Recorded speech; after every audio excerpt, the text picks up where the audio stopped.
औज़ु बिल्लाहि मिनश्शैतानिर्रजीम बिस्मिल्लाहिर्रहमानिर्रहीम।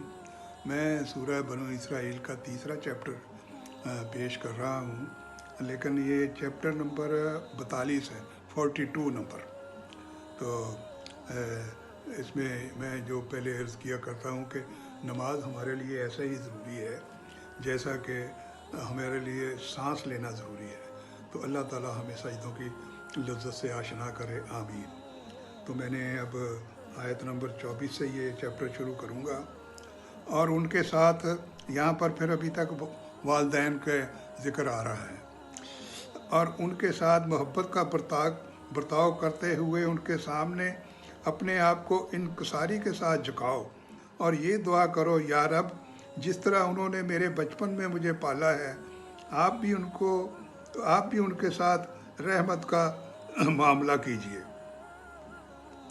आगे इसकी थोड़ी वजाहत है। जब भी अपने वालिदैन के सामने आओ तो तुम्हारी चाल ढाल और गुफ्तगू के अंदाज से आजिज़ी और इनकसारी और अदब व एहतराम का इजहार होना चाहिए, और दुआ करते रहो, है मेरे रब, इन दोनों पर रहम फरमा जैसे कि उन्होंने मुझे बचपन में पाला। अल्लाह ताला के हुजूर हर वक्त उनके लिए दुआ गो रहना चाहिए कि ए अल्लाह, जब मैं ज़ईफ़, कमज़ोर और मोहताज था तो उन्होंने मेरी ग़िज़ा, मेरे आराम और मेरी दूसरी ज़रूरियात का इंतज़ाम किया, मेरी तकलीफ़ को अपनी तकलीफ़ समझा और मेरे लिए अपने आराम व आसाइश को कुर्बान किया। अब मैं तो उनके उन हसाबात का बदला नहीं चुका सकता, इसलिए मैं तुझी से दरख्वास्त करता हूँ कि तू इन पर रहम फरमा और अपनी ख़ुसूसी शफ़क़त और मेहरबानी से उनकी ख़ताओं को माफ़ फरमा, आमीन। आगे आयत नंबर 25 है। तुम्हारा रब खूब जानता है कि तुम्हारे दिलों में क्या है। अगर तुम नेक बन जाओ तो वो उन लोगों की ख़ताएँ बहुत जल्द माफ़ करता है जो उसकी तरफ रुजू करते हैं। तो इसका तफसीर है कि बूढ़े वालिदैन के साथ हुस्न सलूक का हुक्म पर कमा हक़ का अमल करना आसान काम नहीं। बुढ़ापे में इंसान पर अर्ज़ल उम्र का मरहला भी आता है। ऐसी कैफियत में कभी बच्चों की सी आदतें लौट आती हैं और उनकी बहुत सी बातें नाकाबिले अमल और अक्सर अहकाम नाकाबिले तामील होते हैं। कभी उन्हें समझाना यानी पड़ता है कि, और कभी रोकना टोकने की नौबत भी आ जाती है।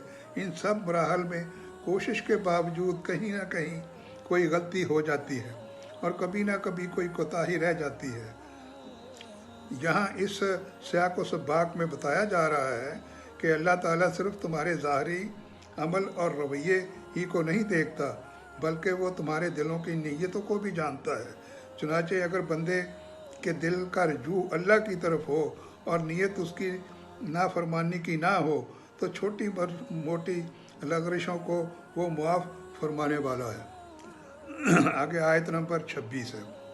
और रिश्तेदारों को उनका हक़ दो और मस्कीन और मुसाफिर को उनका हक़ और अपने माल को बेहुदा कामों में ना उड़ाओ।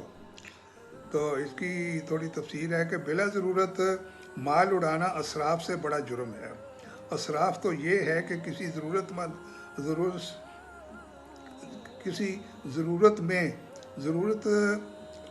से ज़्यादा खर्च किया जाए। मसलन खाना एक ज़रूरत है, ये ज़रूरत 2 रोटियों और थोड़े से सालन से बखूबी पूरी हो जाती है, मगर इसी ज़रूरत के लिए अगर कई खानों पर मुश्तमिल दस्तरखान सजा दिए जाएं तो ये असराफ है।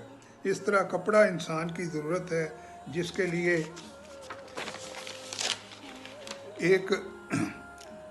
एक 2 या 3 जोड़े काफ़ी हैं। अगर अलमारियों की अलमारियां तरह तरह के जोड़ों, सूटों और पोशाकों से भरी पड़ी रहें तो ये असराफ के रमज़े में आता है। और असराफ से मुराद ऐसे बेतहाशा अखराजात हैं जिनकी सिरे से ज़रूरत ही ना हो। मसलन शादी ब्याह की रस्मों पर बेहिसाब खर्च करना और नामो नमूद के लिए तरह तरह के मौके पैदा करके इन पर माल व दौलत ज़ाया करना असराफ है। तो आयत नंबर 27। यकीन जानो कि जो लोग बेहुदा कामों में माल उड़ाते हैं वो शैतान के भाई हैं और शैतान अपने परवरदिगार का। दुश्मन है। आगे आयत नंबर 28। और अगर कभी तुम्हें इन रिश्तेदारों, मस्कीनों और मुसाफिरों से इसलिए मुंह फेरना पड़े कि तुम्हें अल्लाह की मतवक्को रहमत का इंतज़ार हो, तो ऐसे में उनके साथ नरमी से बात कर लिया करो, झिड़क कर नहीं, सख्ती से नहीं। तो आगे है आयत नंबर 29।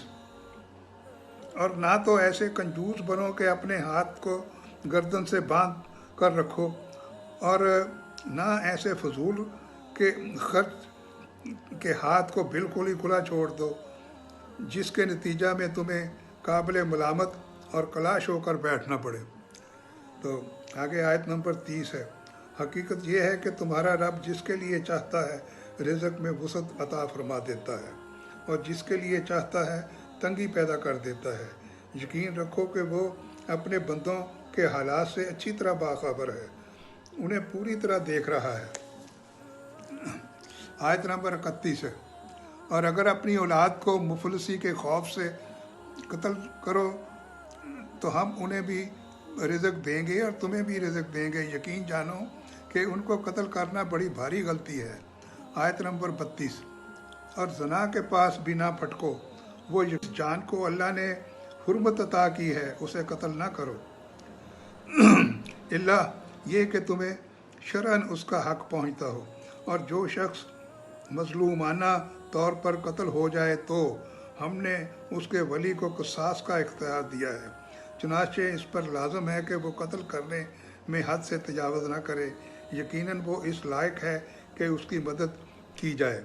आयत नंबर 34। और यतीम के माल के पास भी ना फटको, मगर ऐसे तरीके से जो उसके हक़ में बेहतरीन हो, यहाँ तक कि वो अपनी पुख्तगी को पहुँच जाए। और अहद को पूरा करो, अहद के बारे में तुम्हारी बाज़ पुरस होने वाली है। आयत नंबर 35। और जब किसी को कोई चीज़ पैमाने और नाप कर देने का मौका आए तो पूरा नाप पूरा तोलने के लिए सही तराजू इस्तेमाल करो, यही तरीका दुरुस्त है और इसी का अंजाम बेहतर है। आयत नंबर 36। और जिस बात का तुम्हें यकीन ना हो उसे सच समझकर उसके पीछे ना पड़ो। यकीन रखो कि कान, आँख और दिल सब के बारे में तुमसे सवाल होगा। वाह जी वाह। आयत नंबर 37। और ज़मीन पर अकड़ कर मत चलो, ना तुम ज़मीन को फाड़ सकते हो और ना पहाड़ों की बुलंदी तक पहुंच सकते हो। ये जो हम बाजू फैला फैला के चलते हैं, ये अल्लाह ताला ने कितना मना किया हुआ है कि ये ज़मीन है, इसके अंदर जाना है भाई। फिर कहाँ बाजू फैलाओगे, इसने तो फिर बाजू तुम्हारे तोड़ देने हैं।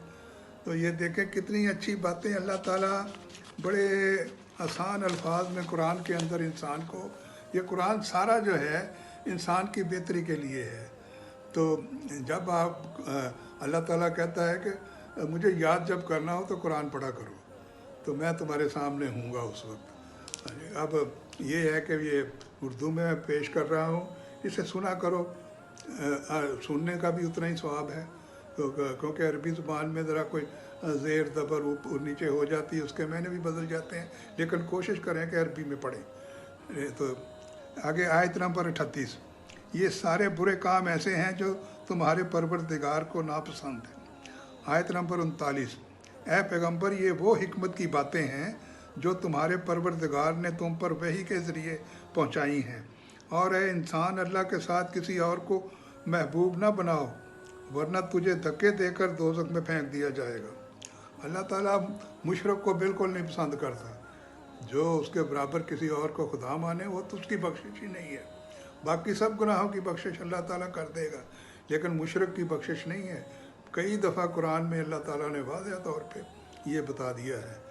तो हमने दुनिया में जो खुदा बनाए हुए हैं वो भी गुनाह की बात है, क्योंकि वो कहता है मुझसे मांगो, मैं ही तुम्हें रिज़्क़ दूंगा, मैं ही तुम्हारी मदद करूंगा। अय्या का ना बदो अय्या का नस्ताईन, कितने एक फ़िक्रे के अंदर सारी बात समझा दी गई है। तो आयत नंबर 40। भला तुम्हारे रब ने तुम्हें तो बेटे देने के लिए चुन लिया और ख़ुद अपने लिए फरिश्तों को बेटियां बना लिया। हकीकत ये है कि तुम लोग बड़ी संगीन बात कह रहे हो। आयत नंबर 41, और हमने इस कुरान में तरह तरह से वजाहतें की हैं ताकि लोग होश में आएं, मगर ये लोग हैं कि इससे उनके भटकने भटकते ही रहते हैं और इजाफा हो रहा है उनके भटकने में। आयत नंबर 42, कह दो कि अगर अल्लाह के साथ और भी खुदा होते तो वो अर्श वाले हकीकी खुदा पर चढ़ाई करने के लिए कोई रास्ता पैदा कर लेते। आयत नंबर 43, हकीकत ये है कि जो बातें ये लोग बनाते हैं उसकी ज़ात उनसे बिल्कुल पाक और बहुत बालातर है। आयत नंबर 44, सातों आसमान और ज़मीन और उनकी सारी मखलूक़ात उसकी पाकी बयान करती हैं, और कोई चीज़ ऐसी नहीं है जो उसकी हमद के साथ उसकी तस्बीह ना कर रही हो, लेकिन तुम लोग उनकी तस्बीह को समझते नहीं हो। हकीकत ये है कि वो बड़ा बुर्दबाद माफ़ फरमाने वाला है। और अल्लाह ताला ने कहा कि जितने पत्ते भी दरख्तों में लगे हैं ये भी मेरी तस्बीह करते हैं, दरख्त झुककर मेरी तस्बीह करते हैं, परिंदे मेरी तस्बीह करते हैं, जंगलों में जानवर मेरी तस्बीह करते हैं, लेकिन तुम्हारी समझ में वो बातें नहीं आती। इसलिए तुम भी उठते बैठते लेटते करवट बदलते मेरे नाम की तस्बीह किया करो। कुरान में वाज़ेह, ये कौन सा मुश्किल काम है अल्लाह को याद करना कि आप फारिग बैठे हैं तो अल्लाह की तस्बीह उंगलियों पर करते रहो। और यह उंगलियों पे करने का ये है कि ये भी है कि क़यामत के दिन इन उंगलियों से रोशनियाँ निकलेंगी जिस पर तुम अल्लाह का नाम ले लेकर तस्बीह करते थे। तो ये समझने की बातें हैं। अब आगे आयत नंबर 45, और ऐ पैगंबर जब तुम कुरान पढ़ते हो तो हम तुम्हारे और उन लोगों के दरमियान जो आखिरत पर ईमान नहीं रखते एक अनदेखा पर्दा हायल कर देते हैं। आयत नंबर 46, और हम उनके दिलों पर ऐसा अगलाफ चढ़ा देते हैं कि वो उसे समझते हैं और उनके कानों में ग्रानी पैदा कर देते हैं। और जब तुम कुरान में तन्हा अपने रब का जिक्र करते हो तो ये लोग नफ़रत के आलम में पीठ फेर कर चल देते हैं। तो यहाँ पर मैं ये चैप्टर ख़त्म करता हूँ। इसमें कितनी अच्छी अच्छी बातें हैं, आराम आराम से इसको सुन के तो जो है आप समझने की कोशिश हम करें। हम अल्लाह ताला हमें सीधा रास्ता दिखाए। हम गफलत में पड़े हुए हैं, गुनाहगार हैं, उससे माफ़ी के तलबगार हैं, लेकिन कोई ना कोई बात जो है वो दिल को लग जाए, अगर उस पर अमल करें तो बेड़ा पार हो जाएगा। अल्लाह ताला आपका हामी व नासिर हो।